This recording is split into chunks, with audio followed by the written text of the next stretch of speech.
Hey guys, so I'm going to talk about nutrition and exercise and go over a little bit about how they are integrated with each other and how they can affect your goals and performance, or just give you different examples of substitutes for foods, healthier food options. A little bit might be a review from the Unit 4 material that y'all will go over, but hopefully it gives you a little more insight on the two and how they're related. So we'll start with some basic information. Hopefully this is a review. There are 3 macromolecules: carbohydrates, fats, lipids, and protein. You can see the calories per gram per each. As you can see, protein has a little bit higher calorie per gram than the other two, but that doesn't mean you should stray away from it, especially if you're exercising. I also included alcohol because it has a higher calorie per gram compared to like carbohydrates and fats, and that's something that is consumed more often, especially when you go to college. And if you're wondering why you're gaining like more weight or something, and you're like, oh, I'm eating right, but like you go out every weekend, that could be why. So we're also going to talk about this chart right here. It shows the daily calorie needs for males and females based on their activity level.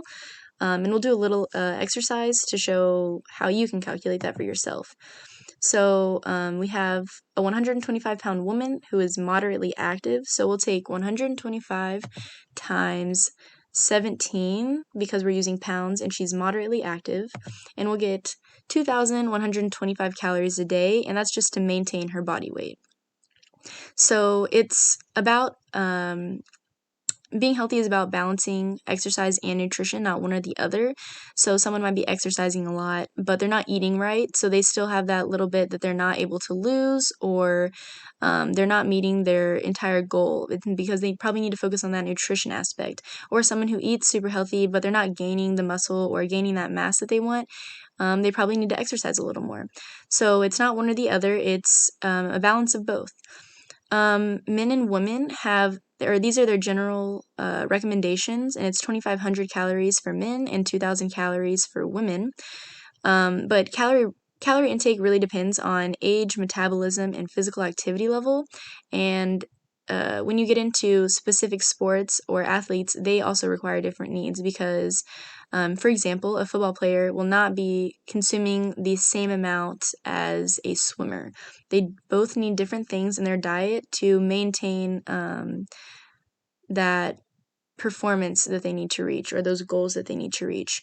So the easiest way to lose weight would be subtracting 500 calories a day from that goal. So if you took our example from above, if she were to just subtract 500 calories from her total, that would allow her to lose 1 to 2 pounds a week, which is a healthy, manageable thing to do for an average person. So we'll go a little bit more into carbohydrates. Here we have the percentages that should be consumed in your diet based on your activity level of a typically sedentary person, which is someone who probably doesn't work out at all, and if they do, it's very minimal, or they have like incidental physical activity, which is activity that is just part of daily living, like walking to your car or grocery shopping or walking your dog. But anyways, then we have someone who's active or someone who is in intense training. Y'all should know that carbohydrates are a quick energy source for muscles to help fuel, perform, and recover, and it helps with sparing protein because it is used up first, and it's that quick energy source. Here we have when you should consume them, because a lot of people stray away from carbs because they're like, oh, they're not good for you, and like one big diet that is heavily supported on that is the keto diet, and carbs aren't bad. They are used for energy, and if you know what kind of carbs to eat and when to eat them, I think that's important. So they should be eaten throughout the day for all the meals, and for snacks, especially a recovery snack, and we'll go over why specifically it should be eaten right after practice. But also consuming it before practice is good because it gives you that quick energy source, like I said. Here we have fats and lipids in the percentage that should be consumed throughout the day or throughout your diet for the typically sedentary, active, and intense training individuals. Fats and lipids actually help provide anti-inflammatory needs, they aid in injury prevention, and are essential for optimal growth, and they also promote mental toughness. So again, fats have a bad name, but there are healthy fats, and we can see some of them in this slide with avocados, coconut, different healthier oils. Fish is a very big fat source and healthy fat source at that. So these should be mainly consumed at the 3 main meals. But this can vary based on your activity level, as I stated previously. Protein is the third thing. Again, here are the percentages that should be found in your diet based on your activity level. Protein is the biggest and most important thing that is stressed in sports nutrition because it is so important for recovery. It helps build and maintain muscle. It prevents muscle breakdown. It aids in quicker recovery and prevents injury. So a lot of people think intaking too much protein is going to make them bulky, which it might if you're getting to that excessive amount. But most people don't reach that amount, and especially for athletes who are training like 4 hours a day, 6 days a week, and they're not getting that protein that they need. So that is heavily stressed within the athletic world because it is so important for recovery. It should be consumed for every meal and especially right after practice because of the recovery aspect. So here are some examples that can be eaten and that are healthy options. So we're going to go into glycemic index. And that is how fast your body processes carbohydrates. So we have high, moderate, and low glycemic indexes. And that just means how fast you digest these carbohydrates. So high glycemic, you don't want too many of these in your diet because they're not too great for you, but they are good for after workout, so glucose goes into a cell. But for throughout the day, we want that lower glycemic index, those lower glycemic index items, because they can be processed throughout the day versus immediately, and can give us that longer lasting energy throughout the day.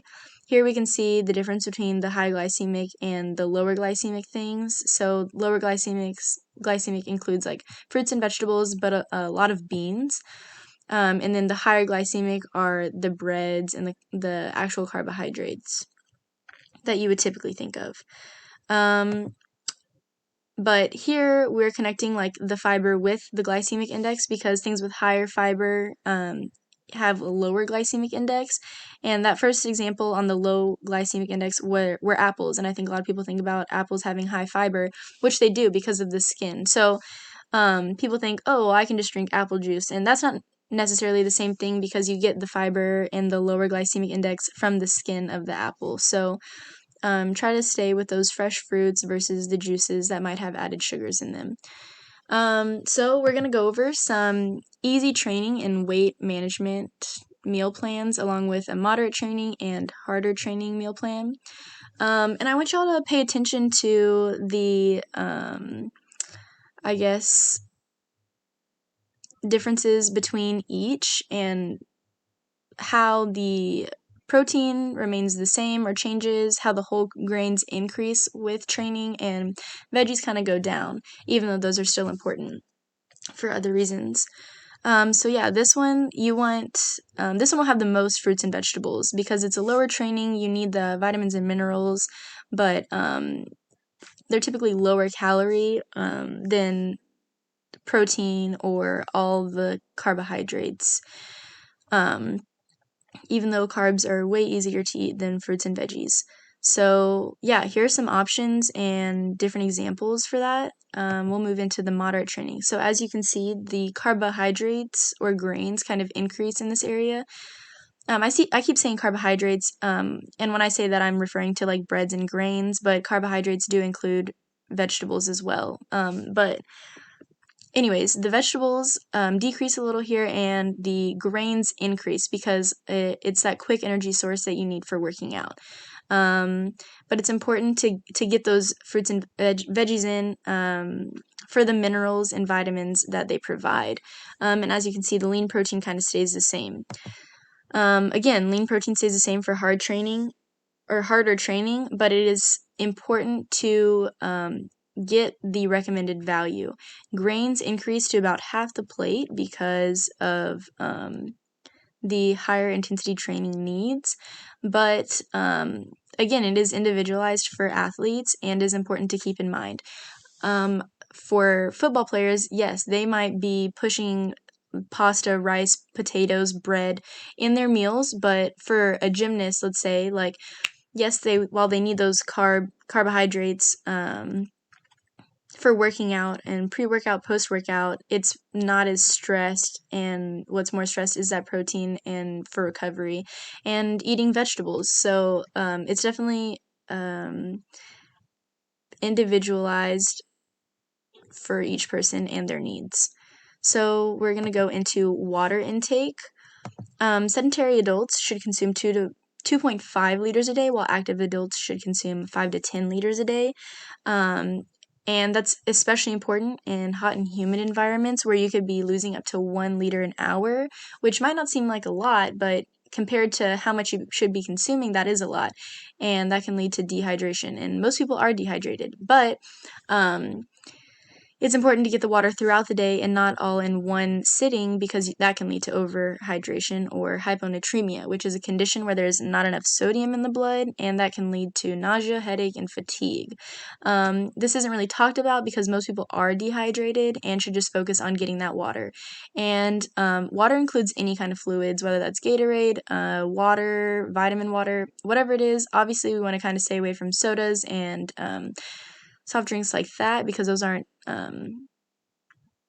very nutritious for you, but staying hydrated is important. So pushing fluids is important, especially when you're working out. It's also about the sodium-water balance, and we'll go over that later as to why that's important, but it's important to drink 14 to 22 ounces every 2 to 3 hours before exercise, 5 to 10 ounces 30 minutes before exercise, and you should not drink more than 33 ounces over 15-minute interval post-exercise. So we'll go over more in the next video. Thank you.